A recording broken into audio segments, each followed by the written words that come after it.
Assalamualaikum teman-teman online saya. Kali ini first time-nya saya bikin VT yang semacam ini ya. Karena sebelum-sebelumnya pasti saya bikin video yang candid atau yang gimana. Tapi perkenalkan, saya malam hari ini bakalan ngasih sedikit cerita plot twist. Ini memang benar-benar yang terjadi dalam hidup saya. Saya cuma mau cerita, kalian mau percaya silahkan, mau nggak percaya juga silahkan. Mau mendengarkan juga nggak apa-apa, kalau mau di skip juga nggak masalah. Perkenalkan, yang belum kenal saya bernama Desita Ayu. Lahir di Tulungagung, kota kecil yang ada di Jawa Timur. Awal kisahnya berawal dari saya kecil. Waktu saya kecil, itu ayah saya punya salah satu peternakan. Bukan peternakan yang besar ya, besti-besti, teman-teman online saya. Katakanlah, beliau ini punya salah satu peternakan puyuh yang dikelola sendiri. Entah dari perkembangbiakannya, pengolahannya, sampai jadi masakan itu di-handle sama ayah saya dan ibu saya. Singkat cerita,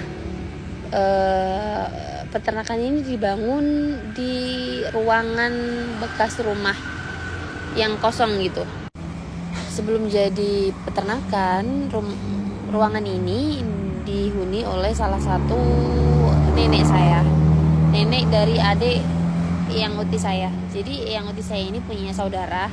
Kebetulan saudaranya ini, beliau ini sudah menikah, hanya saja beliau tidak dikaruniai anak. Jadi semasa hidup beliau sampai beliau itu wafat, itu ikut sama yang uti saya. Nah, waktu beliau masih sugeng, masih sehat, beliau ini tinggal di rumah ini sendirian. Sejak beliau ini sakit, beliau ini tinggal di rumah yang uti saya. Nah, seingat saya waktu itu saya masih umur berapa ya, saya lupa. 4 atau 3 ya. Memori saya belum bisa mencapai ke situ. Saya hanya mengingat beberapa kilas-kilas kejadian yang menurut saya itu bahagia aja gitu. Nah, ayah saya mengelola peternakan ini sendirian, dibantu dengan saudara-saudaranya. Nah, ayah saya ke sana pasti di pagi sama sore hari. Ketika pagi sama sore hari, saya ikutlah si Ayu kecil ini ikut ke peternakan puyuh itu tadi. Namanya juga anak kan ya, penasaran apa sih itu gitu. Dalam satu ruangan itu dibagi menjadi 3 bagian, 3 atau 4 saya lupa.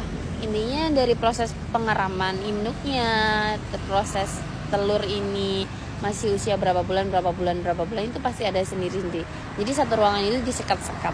Nah, seingat saya ada 3 sekat di situ, 3 sekat, dan saya pasti di ruangan tengah. Ketika saya di ruangan tengah, ayah saya pasti di belakang gitu kan. Kenapa saya nggak di belakang? Karena di belakang itu becek. Mohon maaf, tapi memang iya. Jadi di bagian belakang itu bagian induk yang besar-besar gitu. Jadi yang tengah ini yang kecil-kecil, yang masih imut-imut gitu, kecil-kecil imut. Jadi saya suka dia di ruangan tengah. Dan di rumah itu, di peternakan itu pasti saya sama ayah saya. Seingat saya waktu Ayu masih kecil, Ayu pasti di ruangan tengah itu pasti ada mbah. Nah, ada mbah. Ayu menyebutnya mbah gitu kan. Pasti Ayu pasti ngobrol di situ. Saya masih bener-bener ingat gitu, guys. Ayu di situ pasti lihat mbah-mbah itu hadapnya ke barat. Dia agak bungkuk gitu, bajunya warna coklat kusam, terus rambutnya itu agak sedikit botak.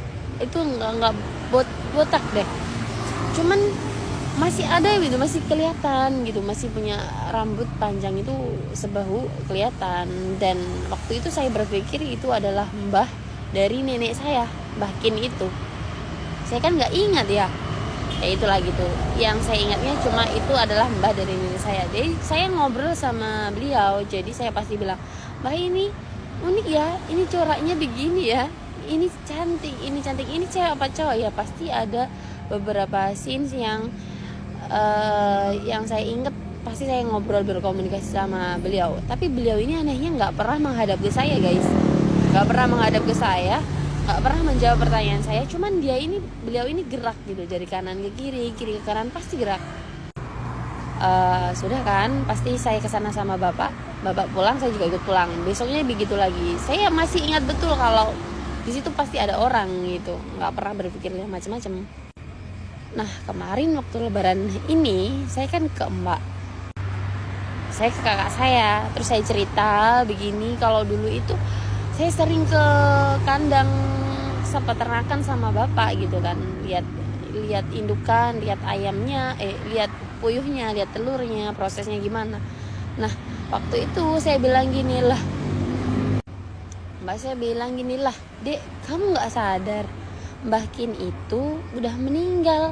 Jadi kalau bapak itu sudah punya peternakan puyuh di sana, itu sudah nggak ada orang di sana. Jadi Mbah Kin itu udah meninggal, orangnya udah nggak ada. Mbah Kin meninggal, barulah rumah dia ini dihibahkan dibuat peternakan puyuh. Kalau Mbah Kin masih ada, ngapain dibuat peternakan puyuh?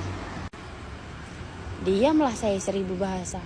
Loh, lah selama ini mbah-mbah yang di kamar tengah dulu yang saya ajak bicara, yang ajak ini itu siapa terusan? Kalau bukan Mbah Kin, saya bilang gitu. Itu ada mbah-mbah di tengah. Saya pikir sampai saya dewasa ini, beliau ini yang ada di ruang tengah ini namanya Mbah Kin gitu. Engkel lah si kakak saya sama adik saya ini. Enggak.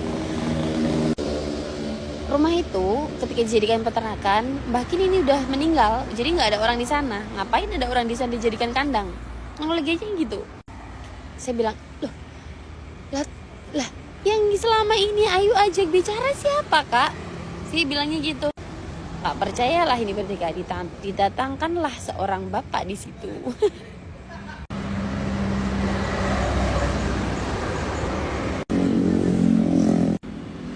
Bikin heboh kata dia. Katanya Ayu ini sering lihat penampakan mbah waktu bapak masih punya peternakan puyuh gitu kan. Lah, Ayu kan bilang itu Mbah Kin yang ajak bicara tiap hari di sana tuh Mbah Kin namanya. Mbah Kin tuh ya itu gitu. Mbah Kin udah meninggal waktu bapak punya peternakan puyuh. Gak percayalah saya ini 28 tahun saya baru tahu kalau beliau ini yang saya ajak bicara ini bukan manusia gitu. Gila, astagfirullahaladzim ya Allah. Maksud saya telat banget saya tahunya gitu loh. Fakta itu, ya Allah, astagfirullahaladzim. Ngengkel saya, didatangkanlah seorang ya masih saudara, masih sepuh. Terus dia mengiyakan kalau Mbah Kin ini meninggalnya waktu ayah saya ini belum punya peternakan puyuh. Pure dijadikan peternakan puyuh karena rumah itu kosong. Jadi daripada dibiarkan tidak bermanfaat, dipakailah peternakan puyuh sama ayah saya. Jadi selama 28 tahun saya hidup, orang yang saya tahu selama ini adalah Mbah Kin, adik yang notabene adalah adik dari Mbah Uti saya, yang Uti saya. Itu adalah beliau sosok yang selama ini saya ajak komunikasi di ruang tengah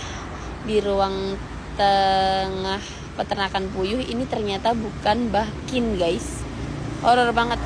Jadi selama ini pikiran saya Mbah Kin orangnya ya itu, tapi ternyata bukan. Ini saya baru tahu sekarang. Gimana coba? Udah gitu aja ceritanya.